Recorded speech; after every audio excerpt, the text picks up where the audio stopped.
എന്തല്ല ചങ്ങായിമാരെ, എല്ലാവർക്കും സുഖമല്ലേ? ഇതിനു മുമ്പ് ഞാനൊരു പ്രവാസിയെക്കുറിച്ച് ചെയ്ത വീഡിയോക്ക് വന്നൊരു കമൻ്റാണ് കേട്ടോ. ഇതുപോലെ അനേകം പ്രവാസികൾ എനിക്ക് മെസ്സേജ് അയച്ചിട്ടുണ്ട്. ആ വീഡിയോക്ക് നിങ്ങൾക്ക് പോയി കയറി ചെന്നാൽ മനസ്സിലാക്കാൻ പറ്റും. 40, 20, 30, 50 വർഷമായൊക്കെ പ്രവാസികളാണ് കേട്ടോ. ഇന്നും കടത്തിലോടുകയാണ്. ഇന്നും വണ്ടി കടത്തിലാണ് ഓടുന്നത്.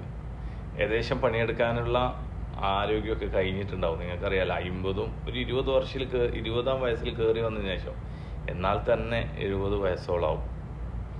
50 വർഷം ഇവിടെ നിന്ന് 20 വയസ്സിൽ വന്നാലും അതിൻ്റെ ഇടയിൽ അവൻ എത്ര കാലം കുടുംബത്തിൻ്റെ കൂടെ ജീവിച്ചിട്ടുണ്ടാകും എന്നൊന്ന് കാൽക്കുലേറ്റർ ചെയ്താലേ നമുക്ക് മനസ്സിലാവും അല്ലേ.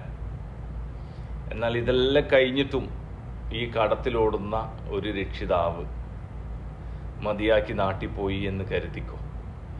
ഈ 40 വർഷം ആർക്ക് വേണ്ടിയായിരുന്നു ഞാൻ കടക്കാരനായത്, ആർക്ക് വേണ്ടിയായിരുന്നു ഞാൻ 40 വർഷം ജീവിച്ചത് എന്നാലോചിച്ചിട്ട് അതേ ഈ കൊടുത്ത മക്കളോ ചിലപ്പോൾ ഈ കൊടുത്ത ഭാര്യയോ അല്ലെങ്കിൽ ഈ കൊടുത്ത കുടുംബക്കാരോ ചോദിക്കും, 50 വർഷമായില്ലേ പ്രവാസ ലോകത്ത് ഗൾഫിൽ പോകാൻ തുടങ്ങിയിട്ട്, എന്തുണ്ടാക്കി എന്ന്.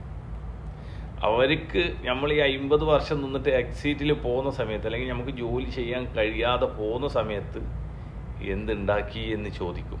അതിനു മുമ്പാണെങ്കിലോ അവർ ചോദിക്കോ എന്തുണ്ടാക്കി എന്ന് ചോദിക്കൂല. അവർ മാസമാകുമ്പോൾ അല്ലെങ്കിൽ വല്ല പരിപാടി വരുമ്പോൾ അല്ലെങ്കിൽ വേറെ കുടുംബത്തിൽ കല്യാണം വരുമ്പോൾ അല്ലെങ്കിൽ വേറെ എന്തെങ്കിലും വരുമ്പോൾ ആദ്യം വിളിക്കുന്നത് ആരെയാണ്? ഞങ്ങളെയാണ്. ഞങ്ങളാണെങ്കിലോ ആരോരുമില്ലാതെ ഒറ്റയ്ക്ക് ജീവിക്കുമ്പോഴും നാല് ചുമരിൻ്റെ ഉള്ളിൽ ജീവിക്കുമ്പോഴും കുടുംബമാണ് വലുത്, അവരെ കഴിഞ്ഞിട്ട് എനിക്കെല്ലാം ഉള്ളൂ എന്ന് ചിന്തിച്ചിട്ട് ഇല്ലെങ്കിലും അടുത്ത ബെഡിൽ കിടക്കുന്നവൻ്റെ ശമ്പളം വാങ്ങി നാട്ടിൽ അയച്ചു കൊടുത്തതും അവരുടെ കാര്യങ്ങൾ നടന്നു പോയതൊന്നും അവർക്കത് ഓർമ്മയുണ്ടാവില്ല കേട്ടാ. അങ്ങനത്തെ ഒരുപാട് കുടുംബങ്ങളുണ്ട്. ഞാനും നിങ്ങളും കാണുന്നല്ലേ അല്ലേ, വയസ്സായിട്ട് എക്സിറ്റ് അടിച്ച് നാട്ടിൽ പോയിട്ട് ഭാര്യയും മക്കളും എല്ലാം ഉപേക്ഷിച്ചിട്ട് തച്ച് പുറത്താക്കുന്ന അല്ലെങ്കിൽ ഉന്തി തള്ളി പുറത്താക്കുന്ന എത്ര പ്രവാസികളുണ്ട്.